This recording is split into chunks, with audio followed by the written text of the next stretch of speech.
Hey, how's it going, guys? This is Steve from CG Geek with another Blender tutorial. This one on creating an animated creek scene in Blender. So lots of topics to cover in this tutorial. We'll be doing fluid simulations, we'll be doing some dynamic paint, and we'll be creating a terrain, and I'll be showing you how to add motion blur to your fluid and everything else with some compositing to a finished scene. So a lot of stuff to cover, and because of so many things to cover, I'm going to have you go create some nature assets.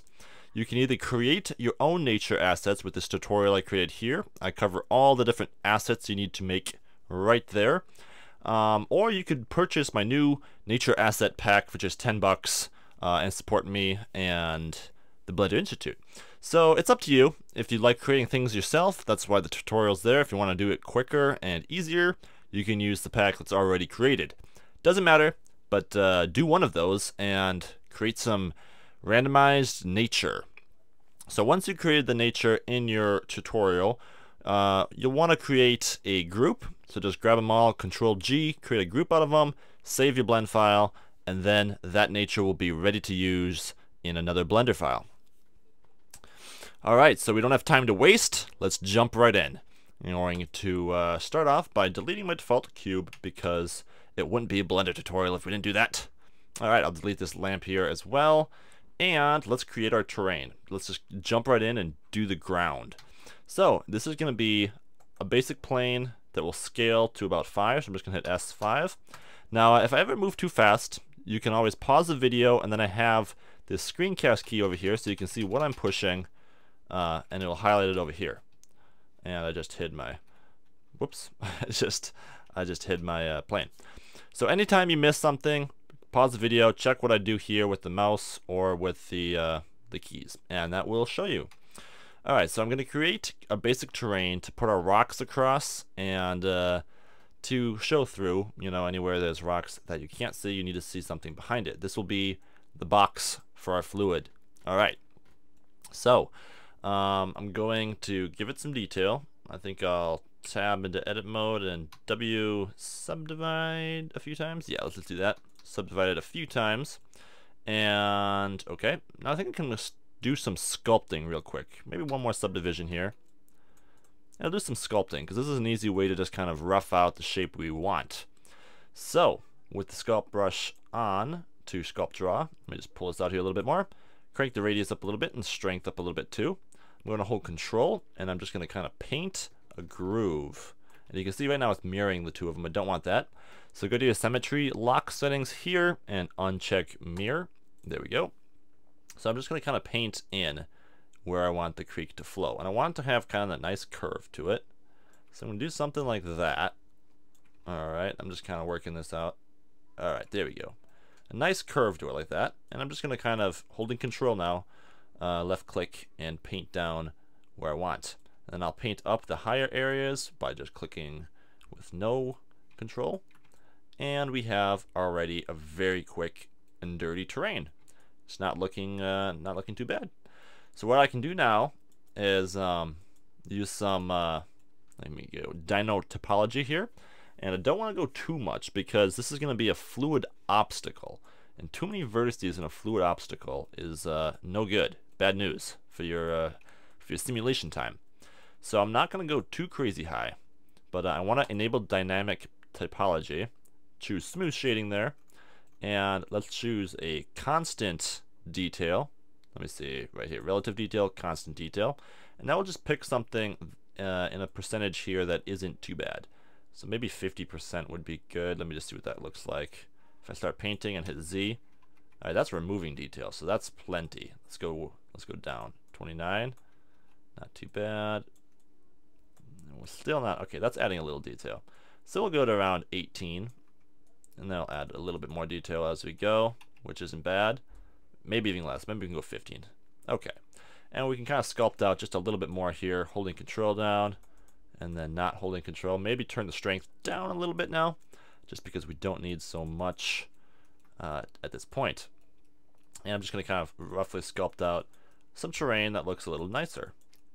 Alright, maybe give it a little more detail.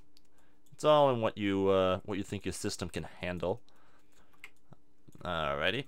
So I'm just kind of sculpting out some unique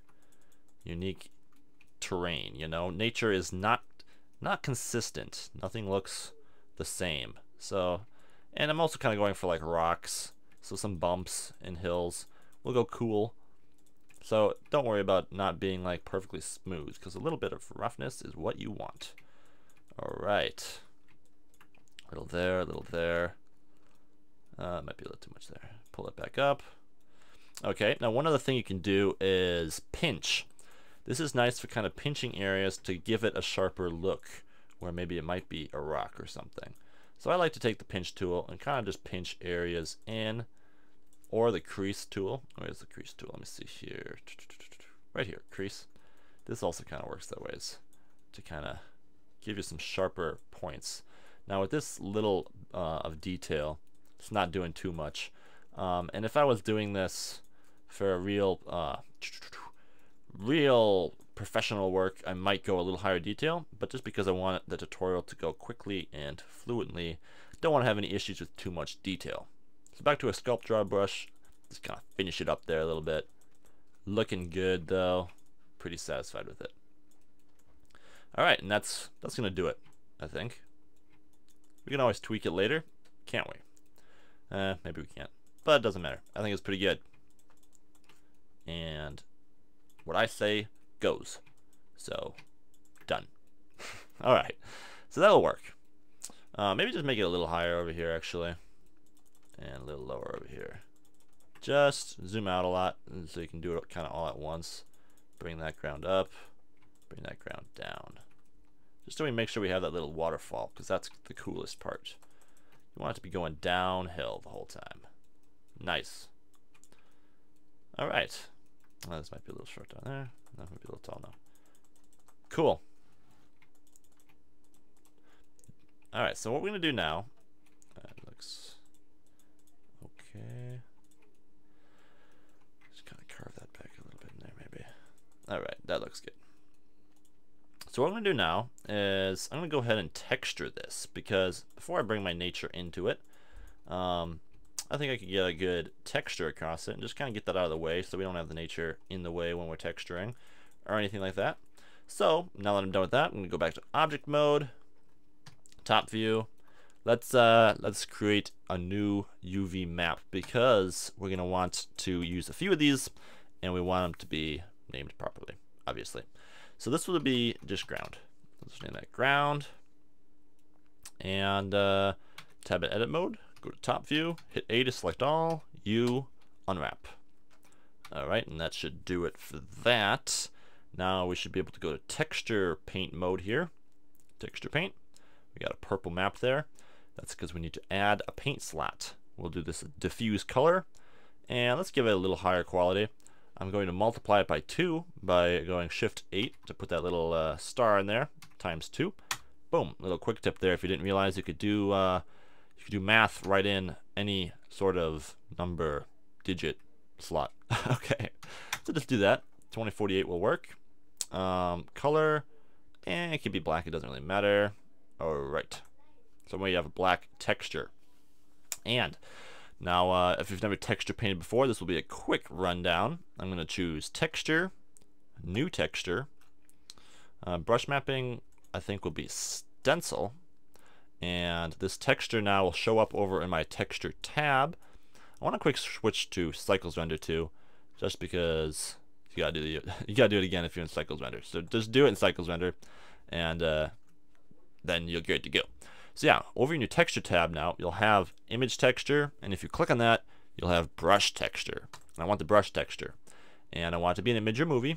So I'm just gonna open up one of the textures that I've downloaded. Now, all these textures are in the description. Some grass, and not grass, but some gravel and some dead grass / dirt. 2 textures here from CG Textures. I'll put links to them in the description, but you can kind of find whatever you want off CG Textures, just looking for gravel and grass and dirt. But I'm going to use the gravel first. Now, these textures don't really match, and okay, I don't want stencil there. I'm just going to go view plane. That's the nicest. Cool. Now these textures don't really match, so what I like to do is you can go ahead and turn the strength all the way up. What I like to do is kind of adjust the colors here to make them match. Now this is a little redder than I want. Ugh, that's not looking so great. Titled. We'll go titled for now. Why not? It works. So what I'm going to do is, this is a little redder than I want. So I'm going to take down the red value right here. And you can see that gives it a little dirtier look. And you can take the contrast up a little bit now. Maybe give it a little bit of blue or green. Maybe not so much in the red. Until you find the texture you're looking for. So something like that is a little closer. Let me see. Maybe take the red down just a little more. Maybe take the green. Maybe just take the blue down a notch. Alright, that's more like it. Cool. So now I'm just going to paint in some of these rocks. Different sizes by zooming in and out. And kind of paint them along the creek bottom here. Alright, so just real quick and easy. Whoops, you don't want to zoom too far out. Rocks get a little too big. Real quick and easy, paint in those rocks. Cool. These are a little big back here. And just kind of keep making sure that you're not getting them stretched anywhere by turning your view around. Alright, anywhere you have them not looking good, you want to kind of turn your view around and fix it. Like so. Alright. Doesn't look too bad there. Oops. You gotta make sure that you go straight at it too, because otherwise you get that stretched look and that's no good. Alright, so that's not too bad for the rocks. I'm pretty satisfied. So now I'm going to do my next texture. And to do that, all I need to do is go texture, hit that plus button again. You see how you get a new blank texture over here. And I'm just going to open up my next texture. Very simple. This is going to be the grass dead here. Alright, now this one is a little too bright. So I'm going to actually maybe crank the red up a little bit in this one. Take the blue down, take the brightness down. And maybe give it a little contrast. Something. Maybe take the red down just a little bit. And the brightness down in general too. Alright, so that's not too bad. And I can kind of play around with it as I go. Paint in some variations of it with a different color there. But I'm just going to fill in the rest of the scene with this texture. You can use more textures if you want. Like I said, I am kind of going just a little bit quicker and not doing as much detail as I would if I was really putting a lot of time into this scene, just because the tutorial can't go on for days. Alright, so kind of get that everywhere, make it look good, and that's not too bad. Alright, get that last little edge there. Looking good over here. Not too bad. Over here, it's not too bad either. Alright. Now, like I said, you can kind of come back if you want with a little more of a redder texture to add in some variation here and there, which can be good looking. Kind of blend the two maybe. Okay, blue up a little bit too. Whoops. Take the brightness down a little bit. Give it a little darker texture inside the creek, like it's wet. That is a nice tip there. And that's about it. That should do it. Maybe take the saturation down a little bit too and try desaturating some of that a little bit. Alright. Nice. So that's the bare basics of texturing, texture painting with textures. Okay. So anywhere there's black, you can kind of fill in, even though it won't be seen, just in case. And let's save out this texture. So I'm going to split my window now at this time. Pull her over there. Go to my UV image editor. You can see this blank texture here. I'm going to grab the one I created there with the texture painting all over it. And I'm going to go ahead and go image. Save as image. This is important. You don't want to forget to do this. And we'll save it as our material 1 diffuse color. I won't bother naming it. You probably should though. Just save it out. It doesn't really matter. And you're good to go. We can set that up as a material now, and we'll have it all good to go. Cool. Alright, so now that we're done with the terrain and the basic texturing, it's time to bring our rocks in so we can get to the fluid simulation. So I'm going to step out of texture paint here now, go to object mode, and I need to bring some rocks in. So I'm going to use my realistic nature asset pack. If you guys have created any textures, or if you bought the nature asset pack, you'll want to do the same thing I'm doing here to those different places. Okay. So I'm going to go append, and you're going to look for wherever you saved your blend file with your nature, or in this case I'm looking for the realistic nature asset pack. I'm just going to grab that blend file, and you'll see you have these different folders now. I'm going for group, and I'm going to pick one of the groups here. You might only have one group if you put all your assets in one group, and that's fine. You can just grab the whole pack, or you might have split it up like I have to be a little bit more convenient, and you can just grab just the rocks or just the grass if you want just one or the other. And for now I just want the rocks, so I'm going to append those from the library. And you can see I have my 3 rocks here. I'm just going to grab all 3 of them here and move them to a separate layer so they're out of the way. Alright, and I don't want these all to have their subsurf turned on. So I'm going to crank the subsurf off just because I need them to be very low poly for the moment. I'm also opening up my node editor over here real quick so I can turn the pointiness down. Well, no, I don't need to do that. If you were going to render these without a subsurf, you'd want to take the pointiness off because it doesn't work with such low poly.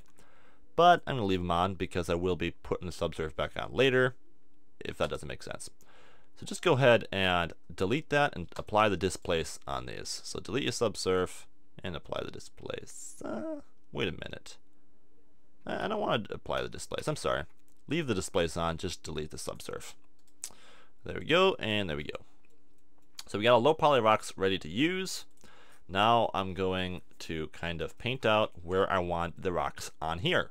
So, you guessed it, a vertex group. Let me go vertex group, new vertex group, and we'll just name it rocks. Like I said, if I'm moving too fast, you can follow the shortcuts here and pause the video, but I can't take all day. So, if you did that, you're ready to go weight paint, and you can bring up your weight paint settings here. I just want draw, and I want to turn the strength down a little bit maybe, so I'm going to go Shift F. You can kind of move your mouse and change the strength right there. And I want the rocks to be along the creek. You can have some coming out, because that's kind of cool, but most of them you want to be along the creek. And just a few out here and there, because it's still a creek area. So, something like that is what you want. Cool. So, I say cool a lot, don't I? It is cool. Let's go to particle settings now. New particle system. I'm going to choose hair. You can see our terrain has some crazy long hair right now. I'm going to go advanced settings. Let's open this up a little bit here. And let's grab our group rocks. Cool. You see 2 of them there. Don't mind that. It's because it took me 2 to get to it. Alright. So once you open up your rocks, you'll have plenty of rocks. I actually grabbed the wrong one here. I want to grab rocks 1. Boom. These the other one had the subsurf on them still. Alright, so you're going to choose rotation. So they're all rotated the right way there. And you're going to crank the number down quite a bit. Go down to about 100. And then you want to use your weight paint mode, or your weight paint group, vertex paint, to tell them where to go. So you're going to go vertex groups, density, rocks. So now they're going to go where we placed them. Alright, now you guessed it, we want some more size to those. And you can see some of them are overlapping each other there too. Go random size, crank that up quite a bit. And to help avoid that, you might be able to go random instead of jittered. And that kind of spreads them out a little bit more there. And you can also experiment with vertex or faces. Vertex might actually work better in this case. Or volume, either or just a different seed right here. We're just going to pick one of these though. And I'm going to make the size a bit bigger. We don't want this to be a really large creek. And I might give it a few more, maybe 120. There we go. Alright, now just kind of looking at what this is going to be like. You might want to try a few different seeds until you find one that you're really happy with. What I'm looking for is some jagged kind of rocks in here. And I think what I'm going to want to do to get a little bit more of that jagged rock look is some rotation. So I'm going to go to my rotation tab here, check that on, and now we can go random. Right here, go random here. No. You gotta go normal, and then we can go random. And you can kind of crank those out to get some sharper edges here and there, and that is cool. So random, and random the phase a lot too. There we go. So you spin them around. You spin me right round, baby, right round. Okay, enough singing. Change the seed a few times. Find something you're happy with. Play with it all day if you want. I'm not going to though, because I don't have time. I'll find something. something. Let me see here. I think the size is a little big. And I think I might have more than I need. Maybe. We'll just see. Vertex, feet. Okay. And we'll just try a different seed here.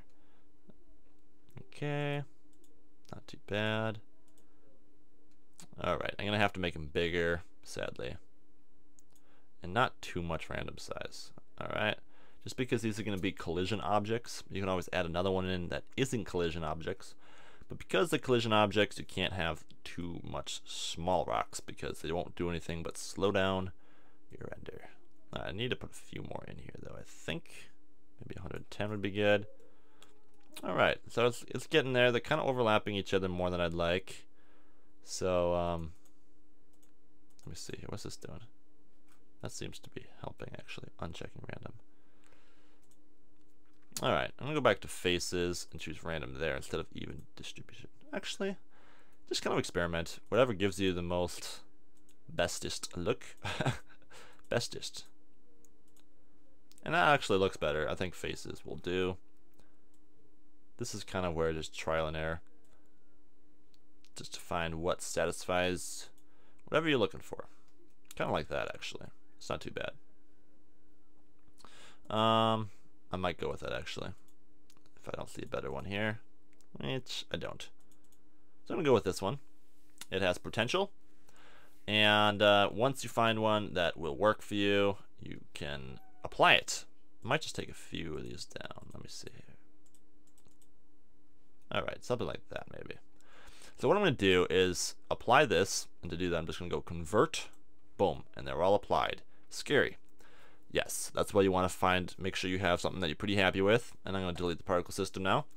And because I'm pretty happy but not 100% satisfied, I'm going to tweak this. And that's just going to be moving rocks around a little bit. Now this might be considered the slow way of doing it, but really there's no other way to get them exactly how you want unless you're going to come back and tweak them.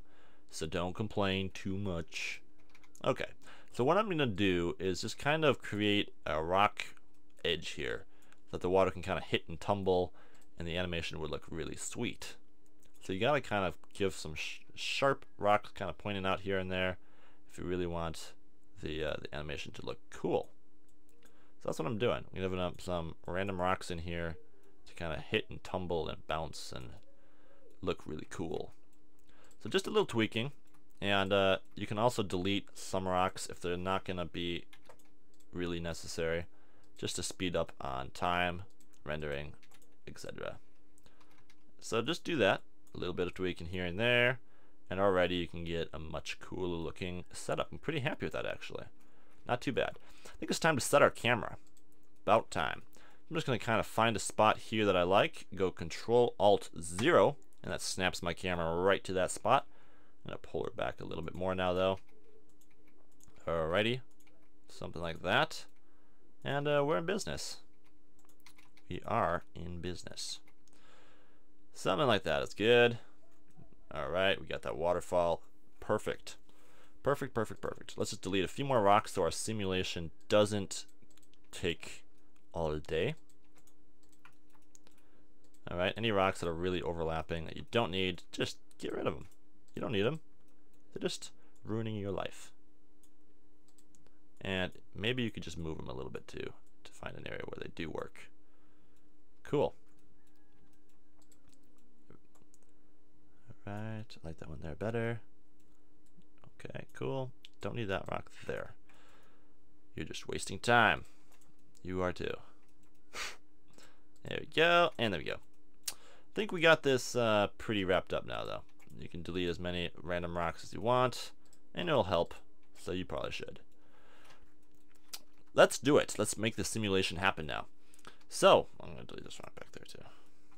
So, to start off, we're going to need somewhere for the fluid to come from. So that's going to be right here at the beginning of our waterfall. Boom. I'm going to add in a cube, scale it down a little bit, scale her up a little bit, scale along the y-axis. So this SY, scale that up a little bit, kind of rotate it, and position it where we can add fluid to the scene. Right there looks about good, out of camera view. Alright, cool.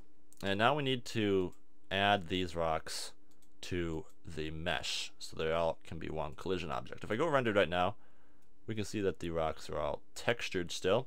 They don't look good because of the pointiness, but that is just because the subdivision is off of them. But that's good. Everything looks like it's working fine. And I'm going to quick actually add that texture to the ground just so we can make sure everything is working indeed fine. So I'm just going to grab that ground, go new texture. Whoops, that's particle system, I'm sorry. Material. We got a material right here already. Cool. So with that ground selected, I'm just going to take a new image texture with that diffuse on it and plug it into the diffuse so I can see it when I go rendered. Alright, so we can see the ground there and it's working. So now what I'm going to do is I'm going to grab the ground and all of the rocks, not selecting my fluid object and not selecting my camera or any lamp in the scene or anything like that, and I'm going to go Control J. Boom. That joins them into one. You can see it adds all the materials on top of it too. So now when I go rendered, you can see it's all one object. That ground looks a little weird though. Maybe I just need a sun lamp. Let me quick see, just to make sure that we don't have an issue going here. I'm going to add lamp, sun. And now we'll go rendered. Yes, there are indeed no texture on the ground. Let's just quick examine that, see what that is. Let's see here. Alright, I need to tell the vector to use the ground UV map. So to do that, you're just going to go Shift A, attribute. I'm going to copy that so we get exact. Command C, copy that, Command V, and plug the vector in. Now if we rendered, we have the ground there. Cool.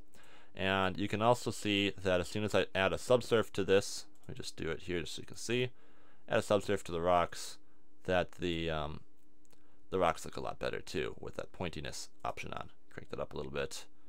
And voila. Whoops, voila.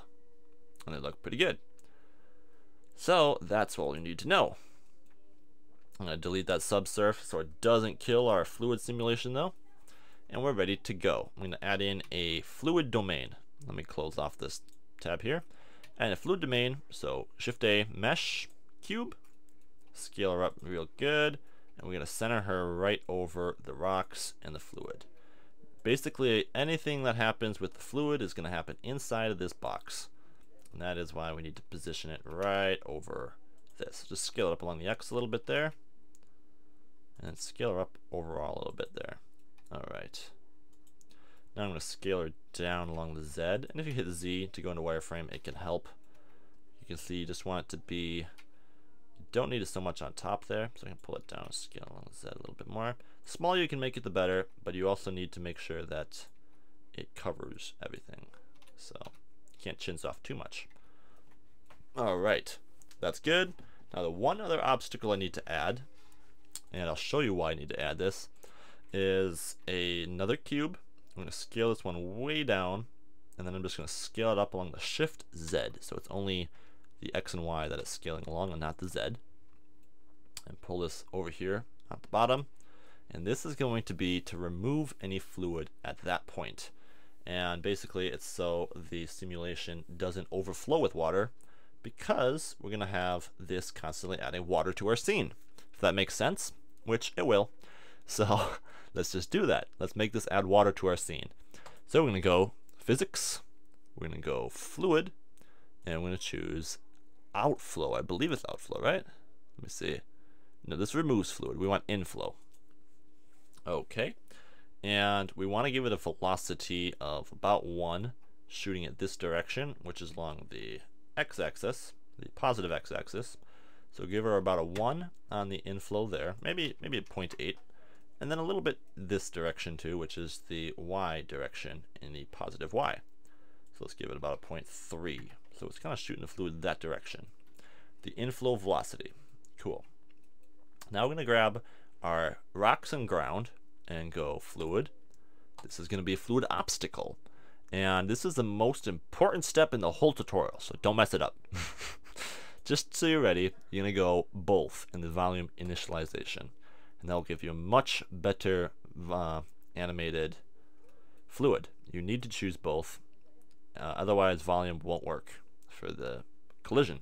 So do that, and you can leave everything else as it is, I think. Maybe just go no slip. Obstacles cause 0. Yeah, no slip I think is the best for this too, because we don't want the fluid sticking at all. So do that.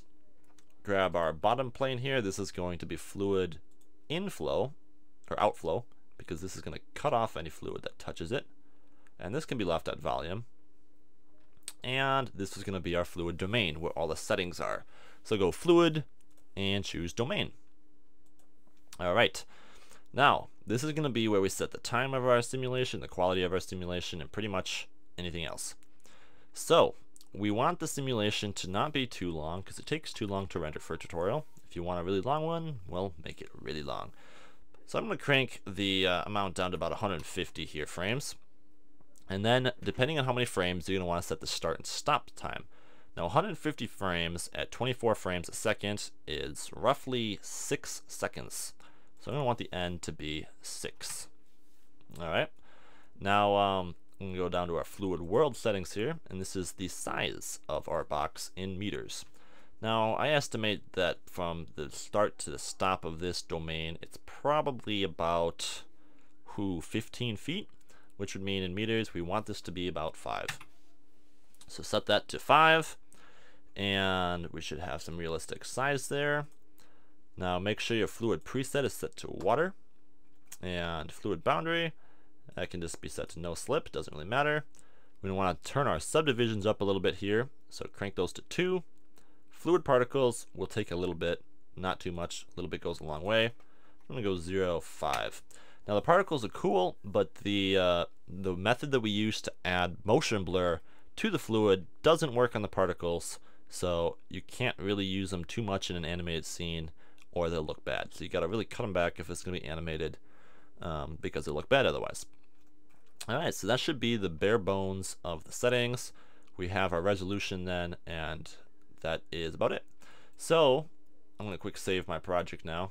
Probably should have done that a while ago, but now I'm going to do just a quick bake at a low quality to see if we're getting the results we want. So go ahead and do bake. You'll see the fluid sim start up here. You'll see this real chunky fluid here. And if you kind of scrub through your scene, you'll see it start to work. It's moving a little slow, but we can always crank up the speed a little bit if we need to. And it just flies through your scene, caching in all the fluid until about that point here into the finish. Alright, now you can also change the viewport display to final, and that'll give you a little higher quality look of fluid, but it's not looking too bad. I think it's just moving a little slow.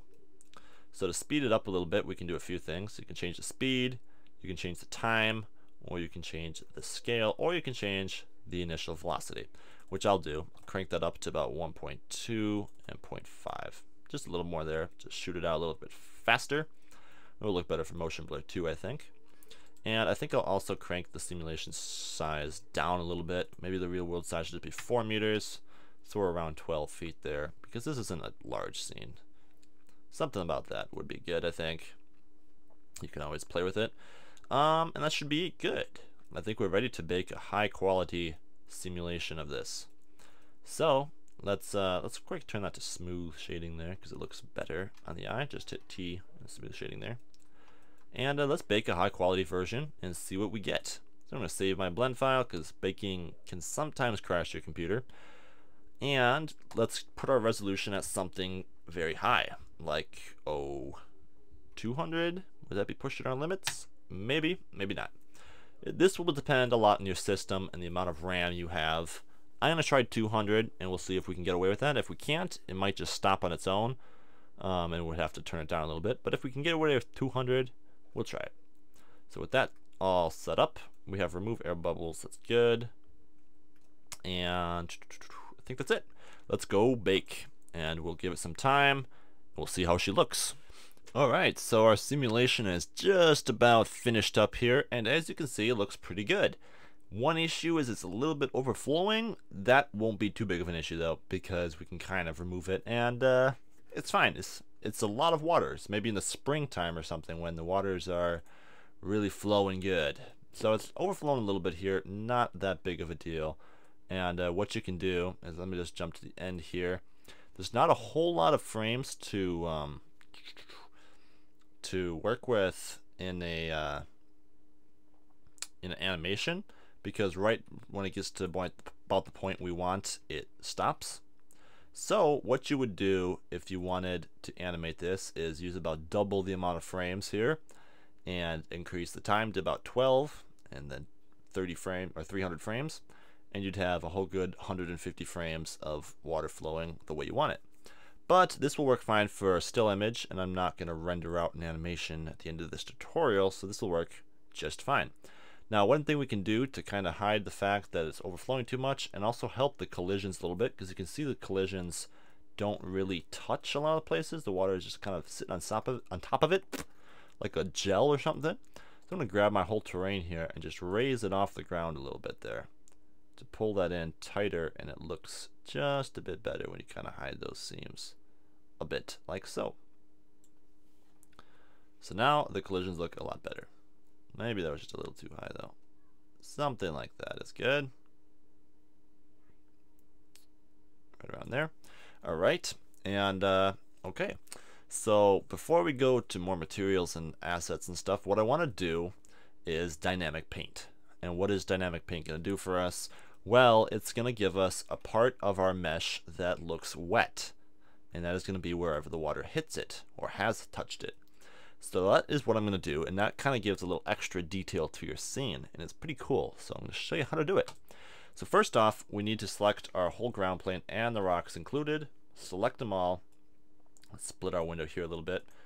Go to our UV image editor, and we're going to create a new UV image. This one's going to have to be about 4K. So I'm going to go 4096 by 4096, which is about 4K. Well, it's not about, it is 4K. And let's just name this wet map. Alright, something like that is good. And let's the color, I don't know if the color matters.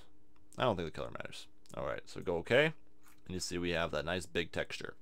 Now with everything selected, I'm going to go U and Smart UV Project. Now this might take a little while, and it also might crash your computer if you have too many rocks, so I recommend saving before you do it. U, Smart UV Project, leave it at the given settings, and click OK. Let Blender do its work. Alright, so after about 20 seconds, didn't take too long, we have everything unwrapped over here. Now, I just made a mistake. I apologize for that. But you're going to want to undo this. So go Command Z, undo that. And you can see we don't want to erase the UV map we already have for our ground. So we need to create a new UV map. Let's just bring a little more room down here. And we'll name this one Wet. Okay, so we want that one to be below everything else and on its own layer, so it's the same as the ground. So now when we go U, Smart UV Project, and let it do its stuff, it's on its own UV map, so it won't be interfering with our other textures and UV maps. Alright, and now that that's finished, we can move on. So we got the UV map down. Now I'm going to go to my dynamic paint settings. First, I'll use my fluid, and I'll go to my physics and go dynamic paint. Let's just collapse our fluid settings here because we don't need to see them. Go dynamic paint, and this will be our brush. Add brush, cool, and the color we want to be white. So I'm just going to take everything to a white value here. Cool, and that should be it, I think. Yeah, that should be about it. Dynamic paint waves. No, nothing really needs to be changed there. So now I'm going to grab our ground mesh, go dynamic paint, go canvas, add canvas. This is going to be an image sequence, so choose image sequence. Resolution, we're going to want to be at least 1024 for this. Any more takes too long. And start and end frames, it's already set good. Give it a few sub steps because that helps a lot.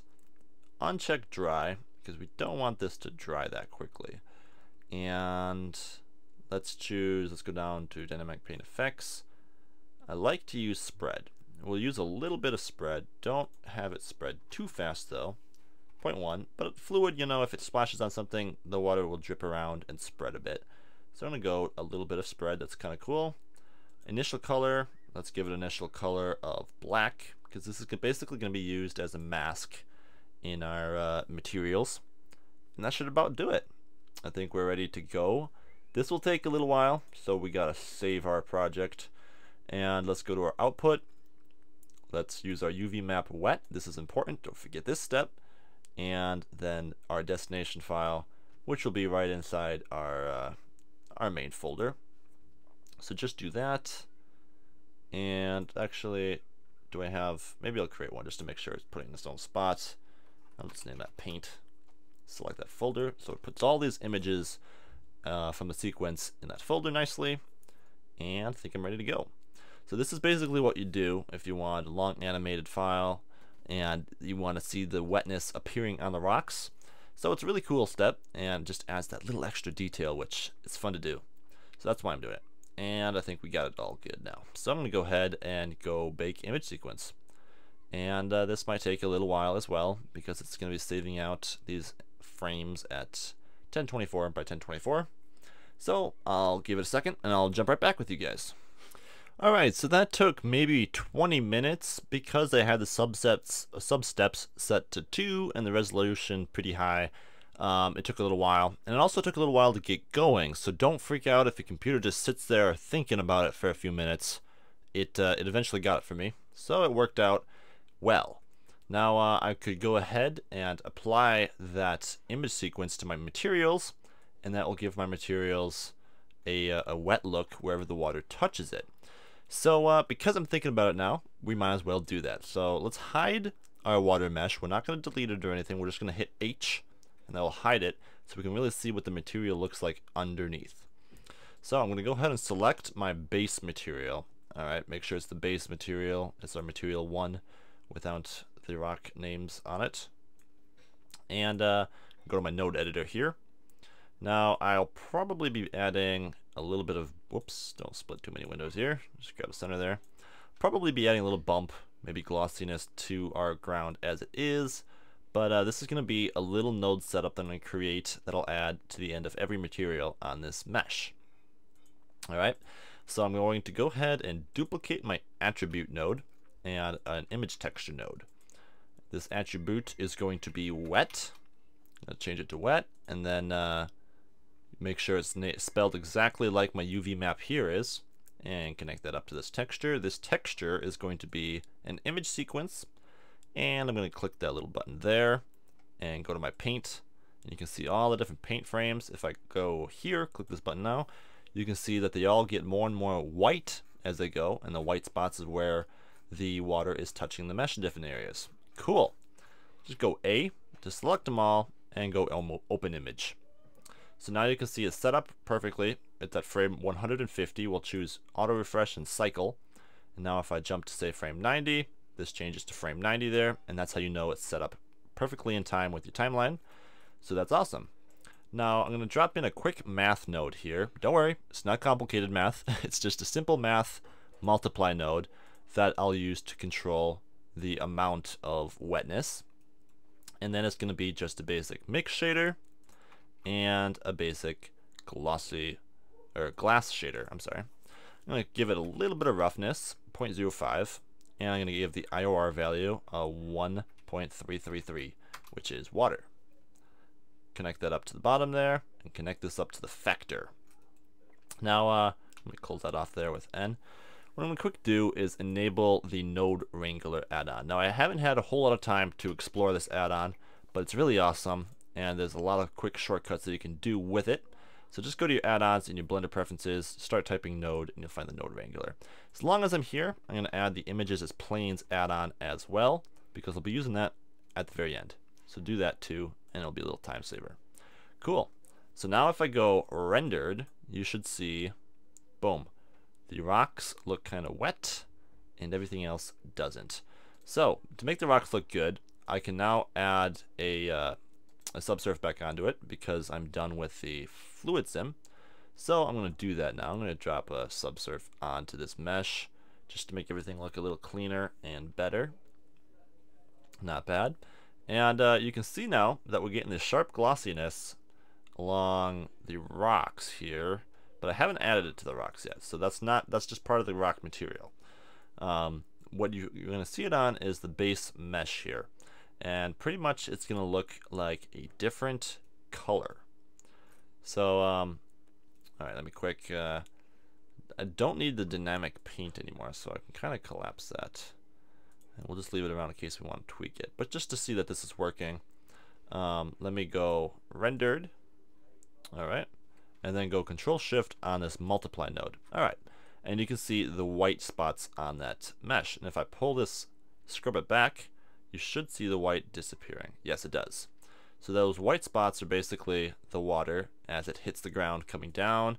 And you can see that there's a lot more towards the end where the water has touched everything. And this is going to be where we get some reflections and stuff on the rocks and the ground. So that is what this does. And if I go here, you should see right along here, this seam here, where suddenly it looks wet and you're getting reflections. And you can tweak the amount right here. The darker the white, the less you'll have, the more you have, basically. So that's cool. And we're going to quick apply this little node setup to all of our rock materials. And to do that, I'm just going to go C to box select, basically, circle select. Grab all those new nodes we added in there, not the material output, but all the other ones. And scroll over here, click that little copy box. Boom. You can also use Command C. And go to my materials. Let's go to rock 1 here. All right. You can see I have my node group.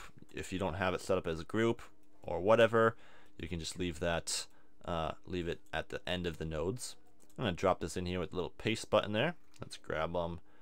And we're just going to pop this in at the very end here. Right there and right there.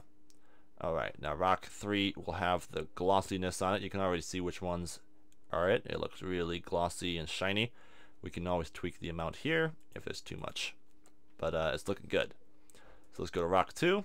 Do the same thing. Drop it in there with the paste button. Pull her over and connect her up. Right there and right there. And then with the last one as well. Do the exact same thing. Cool. So now our ground is acting in real time with the water, and everything is getting a glossiness over it as the water comes down. Really cool. Really cool. Alright, so let's quick set up our scene a little bit now so we can get a move on. I want my camera to be in place where it will be at the end of the render now. So what I'm going to do is I'm going to kind of pull my camera back a little bit by hitting G and grabbing it. Now change the focal length to be a little bit closer. I'm going to go 50, I think. We'll zoom it in there a little bit tighter. Pull it out just so everything fits the frame nicely. Let me unhide that water now so I can make sure that it all is in the frame. If it isn't, I might have to pull my camera in a little bit. So whoops, unselect everything. Escape, just grab the camera now. And I like to just go G and middle mouse button, slide her in. That works well. And just kind of place her in an area that works. Something like that. Cool. Now I want to change I want to put the limits on here so I can give it some depth of field. I'm going to use the distance feature here, and that will move that plus bar out there. This is going to be where we're focused, where the camera is focused at. Right around there is good. Right about there. And then I'm going to change the aperture to f-stop, and we'll give it an f-stop of about 2. So some depth of field, getting it nice and realistic looking. Nice. Alright, so I think we've got the base mesh down. Now let's give the water its material. This is the fun part. Or actually, I take that back. It's all fun. Alright, so before we get going with the material, let's set up our sun lamp, just so we have that worked out. I'm going to change the strength to be about 5, and I'm going to give it a good angle, coming in here, rotate it right around there, and then I'll rotate it coming at the camera a little bit there. Something like that. Or maybe coming over the shoulder of the camera a little bit would be good. Like that. Let's just place it off to the side a little bit here. Alright, that looks like a pretty good angle, I think. Double tap R, pull it up a little bit sharper maybe. Alright. So now when I go rendered, we should have, let me see, boom. We got our ground and our milk coming down here. So basically, we want to take that milk and give it its material. So I'm going to go to my node editor here. Let's close that off. And let's create a new material with that milk selected. click new material, boom. We'll get it shown up here in a second. Okay, it's updating over here. Let's make this a little smaller so we're not wasting our CPU. And we don't want a diffuse texture, as you may have guessed. We want a glass, boom, and we want a translucent, boom. Now our glass can be a little bit blue, just to give it a little bit of that water hue, and it's going to have an IOR value of 1.333. And now I want to make my translucent 100% white, and I'm basically going to add these together. Alright, so plug it in, and now I don't want these to be, I don't want it to have 100% translucency, which it would if I did this right here. Put the translucent in the bottom. I'm sorry, let's get that organized. So what I'm going to do is I'm going to add a mix shader now, and this is going to mix between this added 100% and this added none at all, and it's going to add it with a value of a light path, nope, I'm sorry, not light path, a fluorescental, I don't know if I pronounced that right, but basically it's an IOR value of 1.333. So this is what I found looked pretty good for the like foam that you get on the water. So I'm just going to plug that into our diffuse, and we'll kind of let that render out, see if we're getting a good result.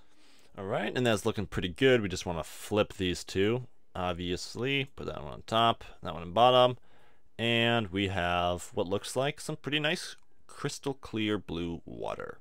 Maybe I gave it a little bit too much of a blue hue here, just take a little bit of that down, but it looks pretty good actually. I'm not too shabby. Now, before we really get into tweaking our fine materials, you kind of want to set your color settings. Now, what I like to do with a lot of my scenes is go to my scene settings here, my color management, and as you may have guessed, I like to change it to film, just because it gives it that nice raw film black look. And then I like to crank my exposure up a bit to compensate for how dark it is, maybe the gamma a little bit, 1.1. And we have a nice filmic look to it. So that's that, and it's not looking too bad.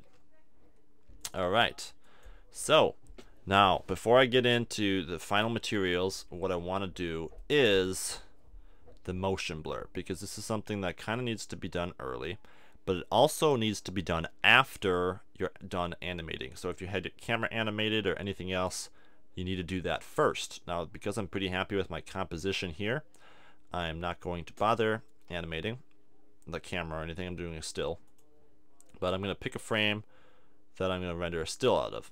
Now, for the motion blur, you need to have the camera movements all done and everything, because currently in Blender, if I went motion blur, that would not work for the fluid because it's not calculating the speed vectors in the fluid sim, and Cycles just doesn't do that right now. I don't know if that's a feature that's coming or not, but it doesn't do it. So what you're going to have to do instead is use Blender Internal and Cycles. Blender Internal to render out the speed vector, and then Cycles, you can use it in the compositor to add the motion blur back in. If that makes sense. If it doesn't, we'll just follow these few simple steps. So what you're going to do, once you're happy with your animation and your camera animation and everything else, you're going to go Blender Render, and you're going to take that ground, well, actually you don't have to select anything, but just make sure you are in Blender Render, go to your render settings here, and make sure that vector is on in the passes right there. Check it on. And now in our fluid settings, when we baked it, we had, let me see here in the fluid settings right here, we had generate speed vectors, and that does it for the Blender Internal render. So with those speed vectors generated, all we have to do is a basic render. I'm just going to do 1 for now. Hit F12. It will take a second to calculate the frame vectors in the Blender render, and depending on how big your scene is and how much vector or whatever, it might take longer, but it shouldn't take too much time. So what you're going to do is you're going to want to render out an image sequence of these frames in the Blender render, and it will look just like nothing. It'll look blank. But what you're going to do is in the compositor now, you're going to go use nodes, and you're going to see you have the speed vector node there. We're going to basically plug that into the composite. And if I drop in a quick viewer node here, you can see what it is. It's basically, check backdrop. these different speed vectors of where there will be motion blur on the water. It doesn't look like much here, but it's information that you can't see. So with that connected to the composite, I can just save it out. Let me grab it down here, our rendered result here. There we go. It looks like nothing. Let me update that real quick. It's not updating on here. There we go. But it is our vector. So if you were going to do this for an animation, what you'd want to do is come over here with it connected here, give it a folder, give it a PNG file format. Actually, I'm sorry, not a PNG file format. You want OpenEXR multilayer. Otherwise, you won't be able to access the different speed vector maps when it's connected to the composite. You want OpenEXR multilayer, and because that keeps all the information, you're going to give it its folder to render out in, and you're going to render animation. What I'm going to do is just one frame, so I'm just going to go ahead and save this one frame out as an OpenEXR multilayer, and I'm just going to save it down here as blur because I'm only doing one frame. There we go. And now I can use that with my cycles render to add in the blur. So I'll show you how to do that real quick. You just go Shift A, open up your image sequence or single image, depending if you're animating it or not. Open up that blur layer, and you're going to change it from layer to render layer. You can see we have that vector pass there now. I'm going to drop in a blur, or my filter, vector blur, right into our normal render layer here, and the vector blur will be the speed. Connect the Z up of our main layer to that, and connect a viewer node up to it as well, and we'll have blur to it. Now I'll show you how it works as soon as I render out something in cycles. So I'm going to switch over to cycles, and I'll render a quick blank frame here. Nothing's looking too fancy yet. We haven't added the materials to the ground yet, or any nature or anything else, but just so you can see what the fluid is looking like with the vector blur, I'm going to render out this quick frame here. So it's going quick because we have low number of samples, but we'll let that come out here. Alright, not too bad. And then after it finishes, we'll apply the vector blur to it. Boom. And that just adds a ton. It makes it look a lot better, gives it that nice clean motion, and everything looks pretty good. So that's how you do the vector blur with water and cycles. The water looks a little dark right now. We might want to brighten that up a little bit, but most of that would be shade, I think. So I'm going to tilt my sun down a little bit so it's not too much in the shade here. We don't want too much shade. Alright, something like that, and let's see what that's looking like. Now if you're doing just a single frame, you'll want to remember what frame you rendered that vector blur out and make sure you don't switch off of it. I did 144, so I'm going to stay in 144 for now. Alright, so with those settings done, what I'm going to do now is some work on the materials, and let's add our nature in. Sounds good. So just to speed up my render time, I'm going to hide the fluid, and let's just do the ground here real quick. Just going to add in some bump mapping. I don't know if I'm going to bother with anything else on our ground here. So let's just grab our ground plane right there. It's such an image sequence right now. Why is it image sequence? This can be just a single image. Boom. And let's add a little bump in. So to do that, I'm just going to add in a vector bump. Drop this into the bottom here. Whoops, things are getting a little laggy. I'm going to turn off the viewport display on the subsurf there. Just things a little faster. Drag that into the height there. We're going to take the strength way down on that. And then you can drag the bump into the normal and into the glass shader. If I render this now, go to rendered view, we can see we're getting a little bump in here and it looks a little nicer. You can always come back and tweak the texture mapping here as well if you're unhappy with part of it, or even still move a rock or two that might not have been touched by the water. So if you wanted to kind of fill in that area there, you could probably just move this rock in along the Y here without too many issues because the water doesn't really come up that far. Alright, cool. So back to solid view. Alrighty, so that's still good. It looks good to me. So with that done, I'm not going to really tweak the ground anymore. I'm just going to add the nature on top of it. And so I'm going to quick show you guys how to add realistic nature from a pack or something you've created yourself to your scene. So as you may have guessed, we're going to quick append these files just like we did before. I'm just going to go grab the flowers group. All right, let me see where to put them. Right in there underneath our scene. So I'm just going to grab those, unhide those, move those to their own layer here. Boom. And let me see, if I jump to a different layer, whoops, I don't want them there. I want them right there. If I jump to this layer now, right down here, if I append, will it show in here? I'm actually not sure. So we're going to find out at the same time if this works. Bring the weeds in? Yes, it does. So I'm going to bring the weeds in, and then the last one is going to be appending the grass. So there we go. Everything is brought in. We got it all in its own layer, so it's nice and organized. And let's do it. So I'm going to create a series of groups here. Now I'm not going to show you how to add each individual asset in because it would take so long. I'm just going to show you how I do the grass, and it's going to be the exact same method for the flowers and the weeds and anything else you might want to add. So it's going to be a new vertex group. Click the plus. Whoops, I clicked her twice. That's okay. I'm going to name this one just by double clicking that there. Let me see. You gonna let me name you? Double click. Come on, let me name you. Let me quick delete this bottom one there. Boom. Just let me rename you. Come on. There we go. Name this one grass. And we'll do it. Go to our particle settings here. Actually, I'm sorry, I didn't do anything with that vertex group. You want to go to weight paint. And with the grass one selected, we're going to basically paint in where we want our grass. So you're going to want a smaller brush because you don't want too much grass growing right out of your rocks. Now, do ya? So I'm going to kind of paint. Whoops, that's Command Z that. Let's just strength up a little bit, the radius up a little bit more. I'm just going to kind of paint around the rocks where I want the grass to show up. Now, because our ground mesh is kind of low poly, this could be a little tricky. You might want to subdivide your ground mesh one more time just to make this a little easier, but you don't have to. It just doesn't give you much vertices to work with when painting on the grass. That's all. Maybe just a little grass in the water there, not too much. Most grass doesn't grow in the water, as you probably know. And so I'm just going to kind of paint it around the rocks and around the outside here. Go some up here.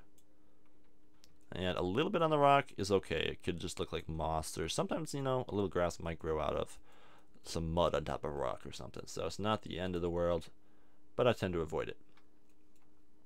Alright. Now what you want to be doing periodically is checking your camera and just making sure that all the grass is in the camera and you can see it. And you can see the areas that are blank that would look good with a little bit of grass. And add in some. There we go. There looks good. A little bit more over here. That's good. Just a little bit of ground there. Cool. A little bit there. Not bad. A little bit in there maybe. And then maybe a little bit back here. I don't know. Just a little back there. Who knows? That might look good. Okay. And a little bit back there. And a little bit back there. You can add it wherever you so desire. A little in there. Maybe a little bit in there. Alright, so that's looking not bad. I think I'm ready to use my particle system now. Alright, so after you've put in your grass, you're going to switch to your particle system. New particle system. Let's switch back to object mode here. This one's going to be hair again. Advanced. And similar to the rocks, we're just going to come down, grab the group, and we'll have it named already as grass. If you haven't named your groups already or doing it all as one, you'll probably want to do that. Split them up and name them. You're going to choose rotation. You're going to choose the vertex groups, grass. Alright, so you can see it's showing up nicely in those spots. You're going to take the size up a bit. You're going to take the random size up a bit. Quite a bit, almost all the way. Alright, and you're going to go rotation. Check that. You're going to go normal, and then you're going to randomize it a bit. There we go. And you can do a little bit of randomizing here as well. This randomizing you don't want to go too far with though. Okay, maybe a little Brownian motion. That's some nice random motion there. And it's not looking too bad. You can also use children, but you don't necessarily have to on this scene. So I'm not going to bother really doing that. Okay, and I'm going to put one more 0 to that amount of grass, so we have a lot of it. Cool. Doesn't look bad. And I think we're ready to go. Let me crank the random size up all the way, I guess. And I'll give this a quick render. And I'll let you guys know how she looks. I might even add more grass. Maybe 15,000. Cool. I'll give this a render. I'll let you guys know how it looks. And if it's looking good, I'll go ahead and add in the buttercups, flowers, and weeds. So here we go. Quick render, and I'll be right back. Alright, so the grass isn't looking too bad in most places. Whoa, here we go. In most places. Other places, it's a little bit crazy, but you see you get these black spots. And to fix those, very simple. You're just going to go down to your performance or light pass settings. You can take your transparency passes up to something a lot higher, like 20, or I was going to go 46. Just so you have a lot of passes to make sure that the black areas in the alpha aren't shown. That just gets rid of those black boxes that will sometimes show up if you have a lot of alphas over each other. So that's looking pretty good. This rock has little issues because there was some water coming over there, so I need to pull that back a little bit. And I think I might just turn the overall amount of blur down a little bit. Oh, I also want to check curved. I don't know if that's going to make a difference or not here. No, it doesn't look like it does, but take the blur down just a little bit. And I'm going to go ahead and add in the rest of the nature just like I did that last bit. Okay, so I went along and did the same thing on 2 more particle systems for the flowers and the weeds. And if I just turn these on here, you can see, boom, those are the flowers, and boom, those are the weeds. I didn't bother creating a new vertex group for each one. You could if you want to be really precise, but for a tutorial, it's not really that necessary. So I'm ready to do another better looking render, but I first want to set up my HDR map. So to do that, you're going to go to your world settings, use nodes, you're going to choose environment texture, you're going to open up your environment texture. Now, I'll give a link in the description so you don't have to worry about finding one. I found the Grand Canyon looked nice. So open that up and we're ready to go with that. So I'm just going to do a blank render here. Not a render, but I'm going to switch to rendered view here and see if I need to tweak the location of this HDR at all. Let me see. I'm going to hit 5 on my number pad. And yep, it looks like the sun is on the wrong side for my scene because my sun is coming this way, but in the HDR the sun is over there. So I'm just going to plug in a texture coordinate and a mapping node. Now I know there's a shortcut to do that with the node wrangler, but I can't think of it right now. So you can look it up and figure that out and be all cool. I still do it the slow way. So I'm just going to plug the generated into the vector and the vector into the environment texture. I basically want to flip that 90 degrees, so I'm going to take the Z rotation and go 180. Bam. Now we have the sun on that side, like we want. So that should do it. That should work well for the HDR. And one thing to make sure, if you're going to use the pointiness feature on these rocks, you're going to want to change your render settings on the ground here to render the subsurf at 2 levels. And I have that set up there already, so that's good. Now with the HDR in, that should brighten up the water a little bit too, like we kind of wanted. So that will be nice. And one thing I just like to do is maybe take the strength down a little bit and drop in a hue saturation value here real quick. Color node, hue saturation value. And whoops, I dropped that in at the wrong spot. That's why I changed colors. It's got to be between the background and the texture. There we go. Just give it a little more saturation so we have a little bluer sky there. And it kind of just helps make it look nice. Alright, so I think we're almost ready to do a good final render. We're getting close. Last thing I want to do, and that is why I enabled those images as planes, is because I'm going to add in some shadows with some branches. You might have seen those textures I had in my texture folder here that were just waiting to be used. Links in the description. These are just a few branches and trees that'll add some cool shadows onto your scene. because you can imagine this creek is in the woods most likely, because most creeks are. So I'm going to add in some shadows. So what I'm going to do, let me just Command Z what I just did there. I'm going to go Images as Plans, choose my image, and then I'm going to use a few settings in this Images and Planes add-on here. First off, use alpha, pre-multiplied. Very important, check that there. And then I'm going to go diffuse and transparent. Choose that, and we'll get a nice shadow coming in from this object. So that's all you have to do. You gotta scale it up a little bit, rotate it at whatever angle you want, and put it on top of your camera somewhere, out of view. Just want the shadow. Now you want to select your camera and give it some sharper shadows here. So change the size here to be about 0.05. Something nice and sharp so we can actually see some of this shadow coming on the ground. And now when you look at it here, you can see we get a nice sharp shadow showing up. Maybe even not sharp enough yet though. It all depends on the scale of your scene and stuff like that. But because this texture is squared off in this end, I want to make sure that that part of the shadow isn't showing up. So I'm going to kind of rotate this one and keep it off to the side a little bit here, just to make sure I don't get any square shadows showing up. Kind of place it back there a little bit. Alright, not too bad. Maybe just pull it up in there a little bit more. And kind of rotate it. Just looking at the shadow.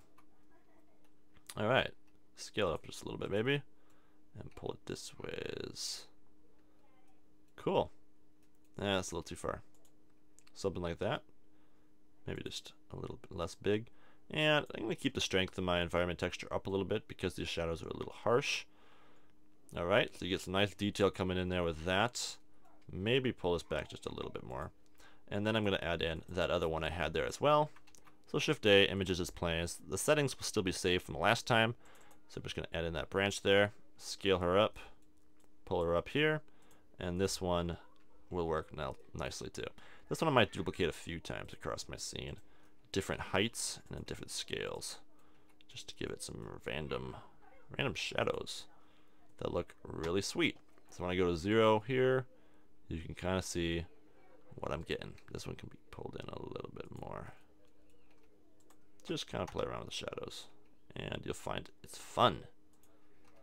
Just rotate that along the Z a little bit there. Cool. So you get some cool shadow formations coming in. Now, whoops, dog barking in the background there. Don't worry about that.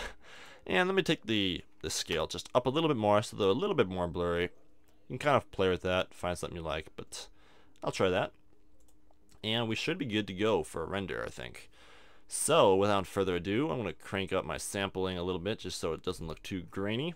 I think I'll go, 100 samples or so. So, 100 samples. Save your scene, and we should be ready to go. All that nature will be rendered out. I just have it set up here to be hidden, so my viewport is nice and fast, but all the nature is still there. And ready to go. So, can't think of anything holding us back from doing another nice looking render. So, let's do it, and I'll let you know what it looks like. Alright, so it's looking okay, but I went a little bit crazy with the shadows, and it's a little bit too dark back here. And some of our flowers are a little bit tippy, which isn't the worst thing because they might have been knocked over, but I'll show you a quick way to fix that. And it looks like we can increase our transparent shadows even more because we got a little black showing up there. But besides that, everything isn't looking too bad. So I want to keep this open just so we can kind of reference what we need to tweak. So I'm going to go UV image editor over here and grab that rendered result. Drop it in right there so we see her there nicely. And then I'm going to switch over to 3D view and make a few tweaks. So first off, the shadows. Too dark in the back there. So I'm going to go rendered. And yeah, we got too much shadow coming in the back right now.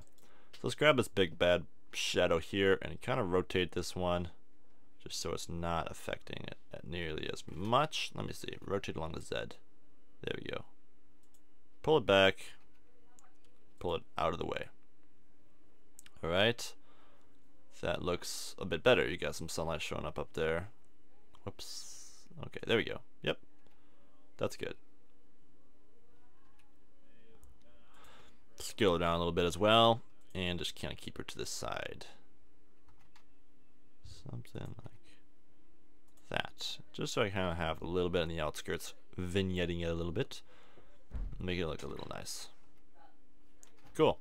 Now, I think everything else is pretty good. These shadows look okay, not too harsh anywhere. Let me see here. Maybe this one's a little bit big. I'll scale this one down. Actually, let's rotate this one 180 along the Z so we have it back there. Yeah. And just grab her back there a little bit. Let me see what that looks like. Not too bad. Alright, so the shadows should be a bit better now. Now the one thing was the flowers. I'll quick show you guys a method to fix that. I'm going to turn on this particle system here. Right now we're having the randomize come from the normal, so they're going to shoot out the mesh depending on which way the faces are. You can change this to be the global Z-axis. So they'll all be straight up, and then you can give a little random to that. So they'll be kind of tipped over a little bit. Just to give it a different random rotation. And it might be better. So there we go. Got that all set up.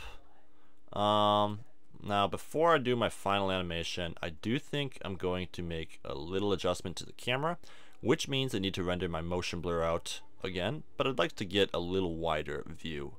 I'm going to change it to 45mm here and just kind of pull the camera this way a little bit and take a further frame as well. I think I'll go 146 or 147. Something like that. Let's unhide our water so we can see it all in there nicely. Alright, so that looks pretty good and not too bad. Whoops, I'm rotating everything. I wanted to rotate the camera just a tad. Alright. Not bad. So that's what it will look like now. Like I said, I'll need to quick go into my Blender render and my compositor. Hook this up just to the composite here and render out a quick frame in the Blender render, save that out, and then I'll render everything as a whole back in cycles, and I'll finish up this tutorial with a little compositing, but that should be it. So I'll see you in a bit, guys. Alright, so there is my render after just a little bit of tweaking with the shadows. Let me go to my compositing, the motion blur, there we go. Motion blur showing up now, I just don't have it connected to the composite node. So it's looking pretty good. Obviously it could be tweaked if you wished to a more finer tuned spot, but it's pretty nice. It's a little blank spot up there that could be cropped if we wanted to, but it's looking pretty good. And all I'm going to do now is add a little bit of color adjustment to kind of help with the colors a little bit.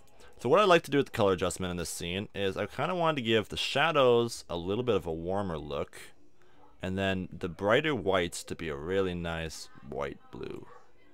Alright, so something like that. Maybe bring these up a little brighter, or the mid-range up a little brighter. Give this just a little bit of a blue, just a little bit of red.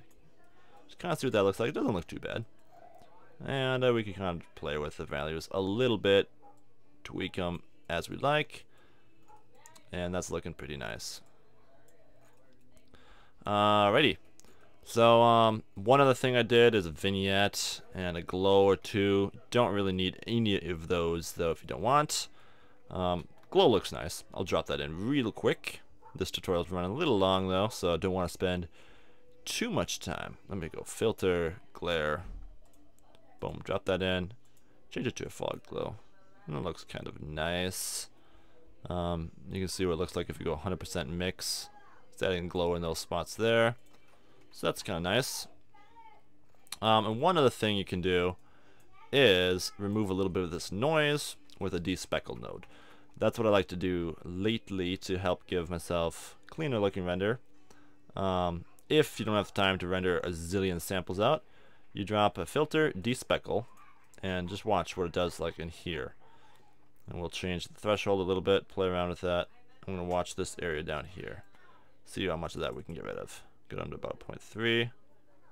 Alright, maybe further. Just kind of see what we're getting. And you can see it takes out quite a bit. I don't want to go too far because you lose too much detail. But I think I can go about 0.2. And let's change the neighbor a little bit. See if we can get anything else out with that. Maybe go up a little bit. Just kind of tweak with it. Seems like this noise isn't really a sharp enough noise to really be taken out. But something like that gives you a little cleaner image. Doesn't really help the darker areas there, but it helps the brighter brighter dots. So there you go, guys. After about an hour or so of tutorial, you should have quite a nice looking scene here. So thanks for watching. I hope you guys enjoyed this tutorial. If you came to the end and finished it, pat yourself in the back and share your results in the comments because I'd love to see it. Yeah, that's gonna do it. Maybe crank the blur up just a little bit because it's so cool. That's gonna do it. And oh, I don't have the right blur image in here. That should make a little difference. Let's see what that does. Should kind of change the way the blur is in here a little bit. Let me see that. Right. Boom. Oh, I don't see any blur. That's because I need to change that to render layer. And grab the vector there. Alright, so that will do it though. Like I said, pat yourself on the back because if you came to the end of this and made a cool result, you did awesome. Share your results in the comments, and I'll see you guys in the next tutorial. Bye-bye.